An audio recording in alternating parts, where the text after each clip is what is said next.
Well, ladies and gentlemen, your eyes are not playing tricks on you.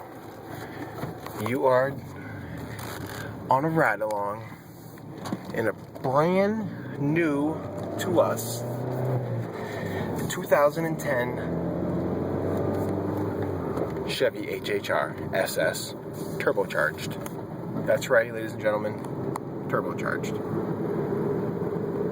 Why no hood scoop, you ask? Well, because it has a front mount intercooler, son. This thing is boss, and I am cool driving it. The kid told me to be careful because it's really fast. Let's try it out here. Whoa. Sounds kind of cool.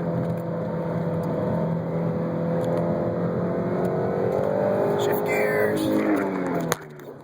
Doesn't shift gears very fast. It's got a little pull. Not bad.